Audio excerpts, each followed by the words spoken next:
Hey you, yes you, thanks for tuning in to the Healthy, Wild, and Free podcast. My name is David Benjamin. I'm your host and the founder of HealthyWildAndFree.com. If you're like me, you understand that health, the mind, body, spirit, heart connection, and living a green, eco-friendly, sustainable lifestyle are some of the most valuable and life-enhancing lessons that we can learn and pass on to our children to live happy and abundant lives. That's why this podcast was created, to help you grow in these areas. If you aren't already subscribed to the newsletter, go to HealthyWildAndFree.com, click the box at the top right-hand corner to get a free copy of our latest ebook, and you'll be subscribed to be notified about future podcasts. Thanks for subscribing and tuning in. Enjoy. Hey, ladies and gentlemen, this is David Benjamin, the host of the Healthy, Wild, and Free podcast. Today I'm kind of taking a little bit of a break from the regular podcast routine, and I'm going to talk about diet fads, the different kind of quote-unquote healthy diets out there, and really just kind of share information with you that I think is important and relevant.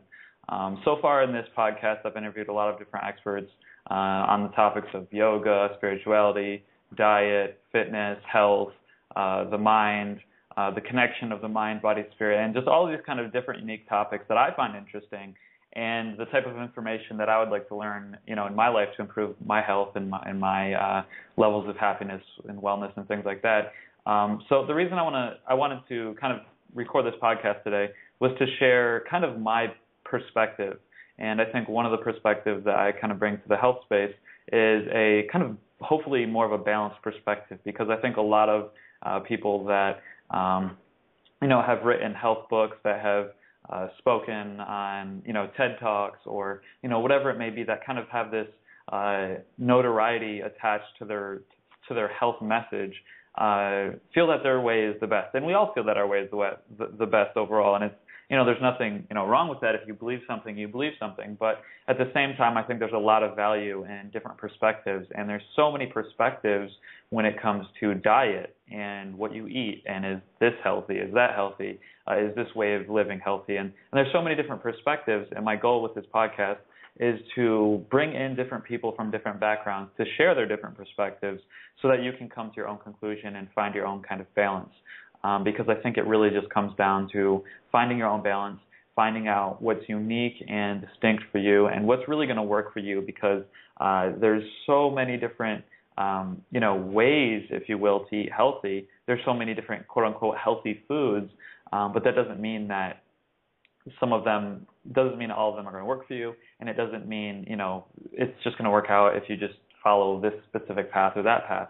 I think we all kind of have to carve our own path and find our own way, and kind of learn from people who have done scientific research and have, their own stories, and kind of learn and have guides like that. But I think we ultimately have to make our own decisions, and that's where finding your own kind of habits and routines come into play.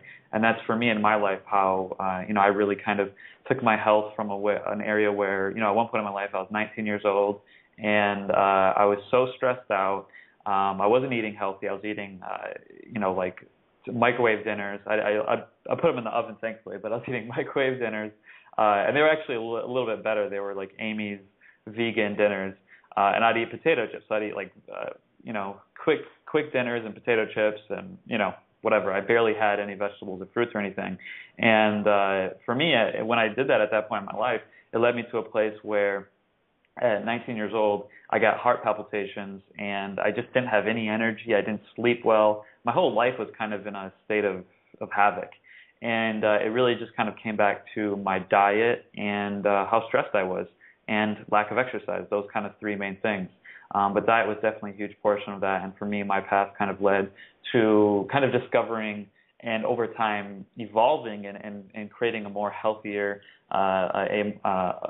a diet that's more refined to my needs, specifically for what I do, how I spend my time, how I spend my energy, because we all spend our time and our energy in different ways, and that will require different dietary demands. So that's something to keep in mind as well. Some of us do more physical labor. That's going to affect, what type of diet you eat. Some of us do more, mind work, like me, writing, reading, making videos, doing interviews and things like that. So that's going to require different demands for the mind as well. So there's so many different kind of components and factors that go into play that in this episode today, I just kind of want you to see the big picture of all of this and make some sense of it, and then kind of find the tangible value that you can use in your life to find the healthiest diet for you specifically.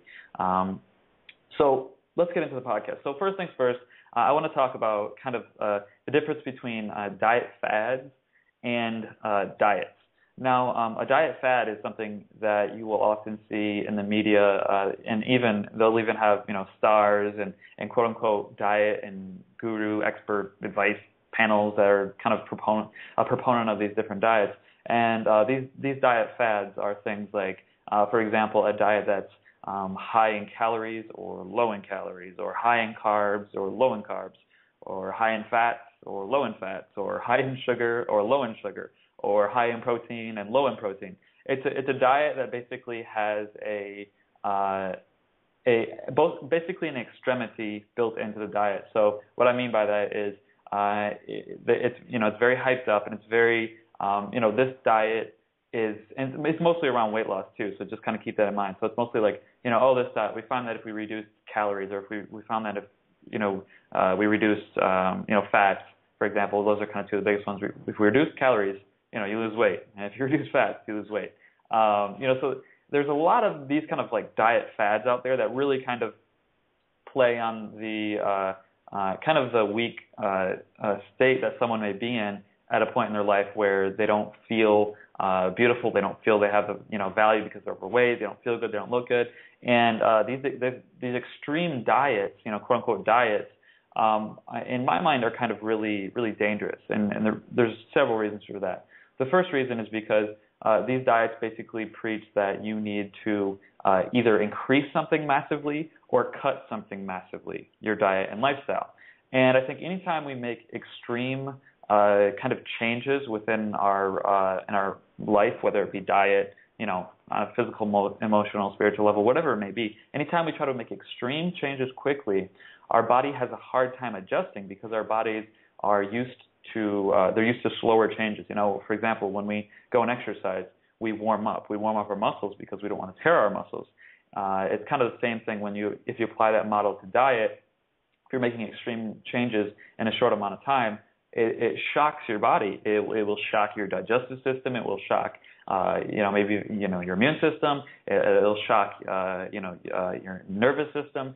It'll shock your body into a state of kind of a misunderstanding, of misinformation, because your body is adaptive, but it has adapted to what you were doing. And when you try to make fast changes, big changes, whether it be in the calorie, carb, fat, sugar, protein category, whenever you try to make big changes like that, your body it doesn't know what to do. It goes into kind of like fight or flight mode. And that's when people, for example, the extreme changes may occur. So, for example, you may cut calories severely, or you may cut fat severely, and you'll notice that you lose weight. But the problem with that is it's not sustainable because your body doesn't fully adapt to this kind of modified quote unquote diet, this new way of living. You may burn some fat and do all these different things, but slowly eventually your energy may burn out, and that's kind of typically your energy will burn out, and then you need to get some more calories, or just mentally cognitively you don't feel right, so you kind of crave some healthy fats, hopefully healthy fats.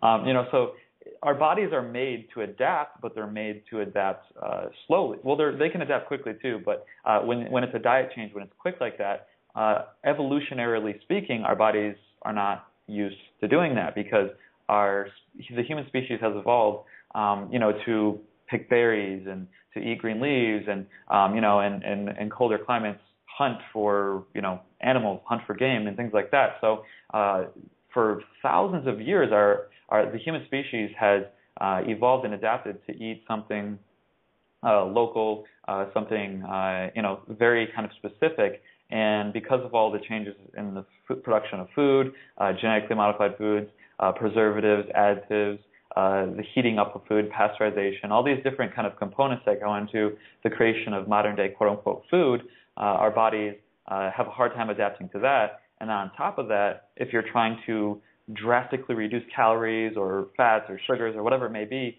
with a lower quality food, with a lower nutritional density value of food, your body doesn't know how to respond and how to react. So it's very dangerous to kind of look at these extremities of diet fads and to say, oh, that's going to work for me. I'm going to go, with Atkins diet, or I'm going to go with this low calorie, cut calorie down, I'm going to go cut my fats and, in my diet, I'm going to go cut this or that. And it's mostly about cutting and restricting back.